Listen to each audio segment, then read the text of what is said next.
well? I hit him with clean overhand right and straight right. You know, I uppercut. I landed a few times, but not flush, as flush as the right, straight right or overhand right. But regardless, you know, I feel like he was a good fighter. You know, he had a good game plan as well, and I just showed, you know, my skills, and my game plan was a lot better.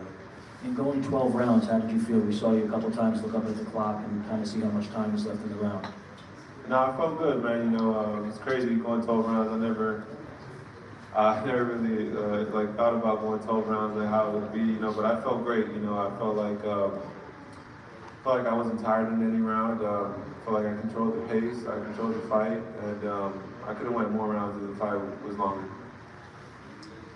Hi, this is Kevin Garcia with Fight Hype, and my question is both for you, Diego, and you, Eddie. It seemed like right after the fight, your stablemate, somebody who's you know, same division as you, Edgar Berlanga, he called you out immediately. He said, you know, he looked forward to giving you a big payday and a big whooping. What is your response to that? And Eddie, how likely is that fight to happen? I'll go for, I mean, for me, it's the first time I've really heard Edgar talk about that fight, which is music to our ears, I think, you know what I mean? And it's a brilliant fight. It's a very tough fight. It's a dangerous fight for both men. Two great fighters, Mexico v Puerto Rico. And I think now it's just showing how Diego's star and his profile is rising, because a lot of people said, you know, who's Diego Pacheco? Why would we fight Diego Pacheco? Now people are calling him out. And Edgar Berlanga is one of the biggest names in the division. He's calling out Diego Pacheco, which is fantastic. And it is a really, really, really good fight. And I know you like that fight too. Oh yeah, definitely, man. You know, that's a fight that I've been open to making for a long time now. And you know, it's funny because my coach told me, like, if you don't get the knockout, you know, all these guys are going to be ready to fight you. You know, these guys are going to be open to fighting you if you don't get the knockout. So it's funny you said that, because now it's happening. And Edgar Berlanga, if you're hearing this, bro, we can run it next, whenever. Let's get it. Miguel Omar, Vivo fight news. Diego, first of all, congratulations on your win. Was it appeared you connected him with that right hand? Was that a momentum changer as far as he came on strong early, and then after that, it's like he backed up, and you were the one that was pressing the whole fight after that? Yeah, I felt like when I landed that first right hand, that first flush right hand was the one that cut him open. And I just know that changed the whole fight for sure. You know, he felt the power, and he knew he couldn't just rush in, and he knew he was going to run into that right hand again, you know, so it changed the fight for sure. And he really didn't pick it up till that last round, where he didn't have no choice but to go in there and try to get a knockout. Diego, for you, I mean, you win the fight and you also gain some lessons. What are the things you're going to, and Jose, you can answer this too, from this fight, what are the things you guys are going to go back to the gym and say, we need to attend to this the most? Well, first of all, I want to thank Bowman and his team, Crawford, for giving us the opportunity to fight fighters like what we fought tonight. I think that those fighters are going to take us to the world titles, and we're going to learn a lot from that. And it was a great fight. You know, he did exactly what we had planned. You know, use the Japanese distance, cut the distance, be aggressive when it was needed, and try to pull him forward and try to counter when it was necessary. And I think he did everything right from the beginning, you know, in order to be successful. And Steven Nelson, I think he was very desperate with those 2 rounds, and he knew he had to go and put it all out and try to throw the big shots. I'm very satisfied with the work that he did. We're going to continue working, like I said, but this fight is going to take us to another level, get better, and you know, sky's the limit. He's getting super strong, better, and every fight he's learning a lot and getting better and better.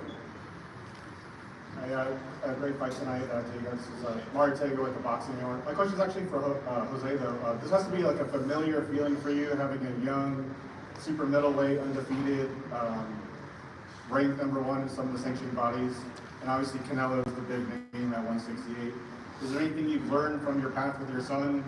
You know, it was a fruitless journey with him, but is there anything that you've learned on that you can share with your new charge Diego? Well, like I said, you know, he's getting stronger and stronger, and everybody knows that, you know, Canelo would never take a fight with Diego Pacheco. He's strong, rangy, he uses the jab very well, super young, and he's getting better and better and better. So if Canelo's here, you know, he's ready. He's ready to take that challenge, and I think that would be a great fight. But we're ready for whatever, you know. I think Eddie Hearn's doing a great job, you know, taking them with all these fighters, and he's doing a great job. We're super happy with everything that's happening, and we're just gonna go back, continue to go back to fundamentals and keep learning and see. We made a couple of mistakes there that we're gonna capitalize on that and keep getting better. I got a question. How did you prepare for the fight? For your fight? For the fight? I prepare like I do for every fight, man. Like it's my last fight, like it's the most important fight of my life. And you know, I knew Steven Nelson was gonna be tough. You know, it was a make or break for him. You know, this was his last opportunity. He's 36 years old, so I knew he was gonna come with everything, and that's what I prepared for. And I feel like I executed it perfect. Coach, what was the game plan going into the fight for Nelson? The game plan that we had, it was keep on on the outside, use that jab, try to throw the straight punches, and try to go to the body. But you know what? You have a really good fighter, man. You know, to be honest, I was very impressed. He was moving a lot, and he was still getting caught with those straight punches. He got hit with those uppercuts, and to me, you know, Diego did a great job. But I gotta give it to your fighter. You know, I don't know how he stood up with all those big shots.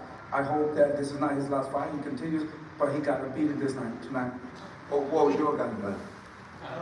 Game plan actually was to try to get in and keep Diego uncomfortable, make him uncomfortable. Because as we study, he's a really great fucking fighter. He fight great in the pocket. He's just trying to make him uncomfortable, pushing back on his heels. But I mean, we did what we could do as a team, as a fighter. We tried our best. So what do you think? Did we do a good job, or? You guys did fabulous. Thank you. Appreciate it. Thank you. Also, my question, when he was, you rocked Steven a couple times. What went through your head when you hit him with your best shot and he just kept fucking coming? Shit, it was just to keep going, keep hitting them with some more of them. I wasn't gonna stop or let up or let him get any type of rhythm going. You know, I just gonna stick to the game plan and keep touching him. But Steven Nelson is a hell of a fighter, and my respect to him for sure. You one hell of a fighter too, man. I didn't underestimate you. I didn't look you over. And neither did I. I didn't underestimate you guys at all. You did a fucking fabulous job. Thank you. Thank you. Now, I'll be set the bar.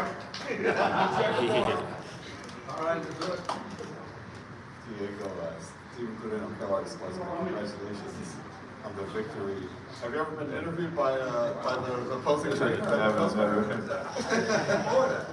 I didn't know if that was a tricky question. I was like, what? So I wanted to have to ask Steven too. It looked like you guys were talking in there, here and there. I see your lips moving. You kind of smile. What conversation were you guys having? It's just, you know, stuff that boxers do in the ring. You know, like sometimes I'd miss a shot, he'd be like, oh, you missed, or when he missed, I'd be like, no, you know, or like sometimes when I was throwing my jab, I see him trying to time me with the right hand, and I was like, nah, that's not gonna work. I see it, you know, but you know, it was just small talk in the ring, nothing crazy. It was a good fight, you know. I hope the fans enjoyed it. Steven Nelson, a good fighter, you know, because today was the DP show, and you know, I showed you guys that I'm here to stay. Diego.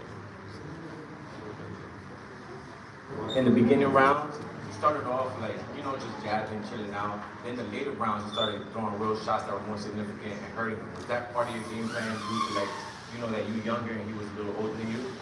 Yeah, for sure, man. You know, I knew with those, he'd be the most dangerous in the early rounds, you know, especially because of his age. So, you know, of course, yeah, the first round being a little cautious, you know, sticking to my jab, trying to make him run into something, because, you know, I know he was most successful when he got his head on people's chest.